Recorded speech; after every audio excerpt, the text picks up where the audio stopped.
আয়না ঘর থেকে আমরা অনেককে বেরোতে দেখছি। আপনাদের সময় একটা হাওয়া ভবন ছিল, মনে আছে নিশ্চয়ই আপনার। আবারও কি হাওয়া ভবন চালু করার প্ল্যান করছেন আপনারা?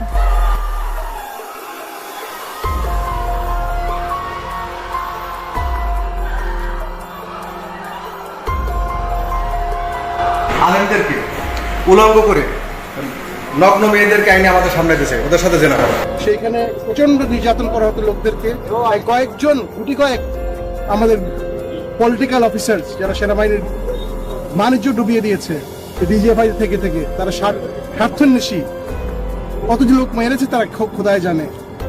তারা এবং র্যাব এবং অন্যান্য যারা এখানে আছেন বিচার বহির্ভূত হত্যা, গুম, খুন, ক্রাইম এগেইনস্ট হিউম্যানিটি।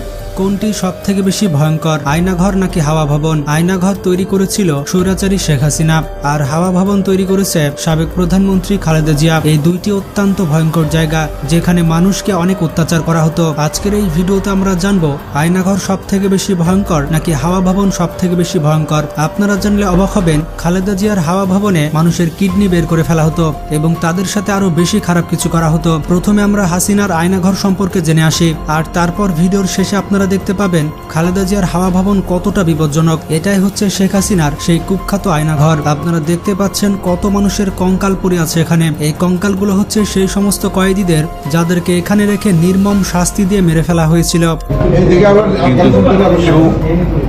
চোখের পানি মুছতে মুছতে মুছতে মুছতে এটা যে পরিমাণ চোখের পানি মুছছি, ওটা যদি সেভ করা যেত একটা বড় দিঘি হইতো। দিঘি বুঝো? যে আয়নাঘরের গল্প আপনারা শুনেছেন, এক একজনের সাথে কিন্তু এক এক রকমের আচরণ করা হয়, অমানবিক মারধর করে। এক পর্যায়ে আমার শরীরে কাঁপুনি চলে আসে, আমার মুখ দিয়ে লালা বের হয়ে যায়। এখানে কত মায়ের কোল খালি করা হয়েছে তা আপনারা দেখতে পাচ্ছেন। কত মানুষকে এখানে নিয়ে নির্মমভাবে হত্যা করা হয়েছে তার কোনো হিসাব নেই। এখানে হাজার হাজার মানুষকে মেরে তাদের লাশকে গুম করে রাখা হয়েছে। এখনো পর্যন্ত এই আয়নাঘরের মধ্যে অনেক মানুষ আটক রয়েছে। তারপরে ওরা এমনভাবে শাস্তি দিত যে এই জমিনে আমরা যেন আল্লাহর কথা না বলি, কোরআনের কথা না বলি, এটাই আমাদের অপরাধ। কি অপরাধ? তাদের উপরে এই যে এখানে বলে যে এই যে আওয়াজ এই ভিতরে কেউ থাকলে সাড়া দেন। বাংলাদেশ সেনাবাহিনীর লোক এসেছে, আপনারা কেউ থাকলে সাড়া দেন। এই আয়নাঘরের মধ্যে কিছু লাশ ফ্রিজ করে রাখা হয়েছে। এই আয়নাঘর কতটা ভয়ঙ্কর তা আপনারা একটু পরে দেখতে পাবেন। এই আয়নাঘরের ভয়ঙ্কর দৃশ্য সবাই দেখতে পারে না, এটি এতটাই ভয়ঙ্কর। এত বিভৎস দৃশ্য কোনো হরর মুভিতেও দেখা যায় না, কিন্তু বিশ্বাস করতেই কষ্ট হচ্ছে এত ভয়ঙ্কর ঘটনা বাংলাদেশের মধ্যে ঘটেছে। এটা বাংলাদেশের মানুষ স্বপ্নেও ভাবতে পারেনি। এটি এমনই একটি কুখ্যাত জায়গা যেখানে মানুষদের মেরে একেবারে গুম করে ফেলা হতো। এখানে মানুষদের প্রথমে বন্দী করা হতো। যাদেরকে এই আয়নাঘরের মধ্যে বন্দী করা হতো তারা এটা চিন্তাও করতে পারতো না যে তারা বাংলাদেশের মধ্যে রয়েছে নাকি পৃথিবীর অন্য প্রান্তে রয়েছে। প্রথমে তাদের চোখ বেঁধে জমটুবি পরানো হতো এবং তাদেরকে গ্রেপ্তার করে এখানে আনা হতো। তারপরে আয়নাঘরের মধ্যে আটকে দেওয়া হতো। এর ভেতরের দৃশ্য দেখে বোঝাই যাবে না এটি কোন জায়গা। এই আয়নাঘরের মধ্যে থেকে যারা জীবিত ফিরেছে তাদের মুখ থেকে গল্প শুনলে আপনার গায়ের লোম খাড়া হয়ে যাবে। আপনার মনে হবে পৃথিবীর মধ্যেই তাদের জাহান্নামের শাস্তি দেওয়া হয়েছে। তাদেরকে প্রথমে আয়নাঘরের মধ্যে রাখার পর তাদের পা উপরে এবং মাথা নিচ করে বাঁধা হতো এবং তাদের কাছ থেকে জোর করে তথ্য নেওয়া হতো। যতটুকু তথ্য বের করার তারা করত। তারপর তাদেরকে খাবার হিসেবে কি দেওয়া হতো এটা শুনলে আপনি বিশ্বাসই করবেন না। তাদেরকে খাবার হিসেবে দেওয়া হতো ক্যাকটাসের কাঁটা। আপনারা ঠিকই শুনছেন, তাদেরকে ক্যাকটাসের কাঁটা দেওয়া হতো। চোখের পানি মুছতে মুছতে মুছতে মুছতে এটা যে পরিমাণ চোখের পানি মুছছি, ওটা যদি সেভ করা যেত একটা বড় দিঘি হইতো। দিঘি বুঝো? বিশাল বড় পুকুর, দিঘি হয়ে যেত। আমাকে বলতে আপনি যাদের নিতে চান, সবচেয়ে বড় বন্ধু ছিল এটা বানাইছে কি 8 বছর তো ঠিকছে। হ্যাঁ, কোম্পানির অ্যাডভার্টাইজ হয়। তো আমি শুধু নিচ্ছি ক্যাকটাসের কাঁটা খাওয়ার পর তাদের খুব বেশি ক্ষুধা লাগতো না। এই কাঁটার একটি বৈশিষ্ট্য হচ্ছে এটা খাওয়ার পর খুব বেশি ক্ষুধা লাগে না। তাদেরকে খাবার দেওয়া হতো ঠিকই, কিন্তু পানি দেওয়া হতো না। এমনও মানুষ ছিল যারা তাদের নিজের মূত্র খেত। যখন মানুষের সামনে খাবার না থাকে তখন মানুষ সবকিছু করতে বাধ্য হয়। পানির অভাবে অনেক মানুষ কিডনি বিকল হয়ে মারা যেত। তারা মারা যাওয়ার পরে এখানেই গণকবর দেওয়া হতো। আপনারা দেখতেই পাচ্ছেন এখানে অনেক মানুষের হাড় রয়েছে, যারা মারা যেত তাদেরকে এখানে এনে পালা দেওয়া হতো। এখানে লাশগুলোকে চাপাচাপি করে রাখা হতো, একটির উপরে আরেকটি পড়ে থাকতো। আয়নাঘরের এমনও কর্মকর্তা ছিল, তারা ভাবতো এদেরকে মেরে তাদের কোনো লাভ হচ্ছে না, যার কারণে তারা মানুষকে মারার আগে শরীরের অঙ্গ প্রত্যঙ্গ কেটে নিত, বিশেষ করে তাদের কিডনি, লিভার, ফুসফুস এগুলো তারা কেটে বের করে নিত।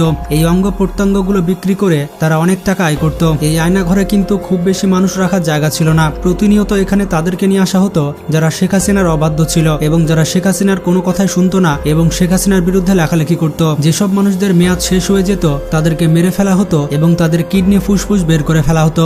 আয়নাঘর থেকে যারা বের হয়ে এসেছে তারা রীতিমতো পাগল হয়ে গিয়েছে। তারা এটা ভয় করছে যে কোনো কিছু করলে তাদের আবারও আয়নাঘরে পাঠিয়ে দেওয়া হবে। আয়নাঘরে দীর্ঘদিন থাকার পর তারা মানুষের মধ্যে চলাফেরা করতে পারছে না। এইরকম বিভৎস দৃশ্য ছিল আয়নাঘরের। এবার আমরা দেখে আসি বিএনপির হাওয়াঘর সম্পর্কে। বিএনপির যে গোপন হাওয়াঘর ছিল এটা হয়তো আপনারা অনেকে জানেন না। আপনারা হয়তো ভাবছেন এই হাওয়াঘর আবার কি? এটি বাংলাদেশ জাতীয়তাবাদী দলের একটি রাজনৈতিক কার্যালয় ছিল। এখান থেকে বিএনপির সকল কার্যক্রম করা হতো। 2001 সালে বিএনপি ক্ষমতায় গেলে এটি বাংলাদেশের বিকল্প ক্ষমতা কেন্দ্রের আবির্ভাব হয়। 2006 থেকে 2008 সাল পর্যন্ত বাংলাদেশের রাজনৈতিক সংকটের সময় বিএনপির যুগ্ম সম্পাদক তারেক রহমানের কিছু কর্মকাণ্ডের কারণে এই কার্যালয়টি বিতর্কিত হয়ে ওঠে। সরকারের বিভিন্ন স্তরের কর্মকর্তাদের এই হাওয়া ভবনে যাতায়াত ছিল। এখান থেকে বিএনপির প্রশাসনিক সিদ্ধান্ত আসত। বলা হয় বিএনপির যত কুকর্ম আছে সব এখান থেকেই পরিচালনা করা হতো।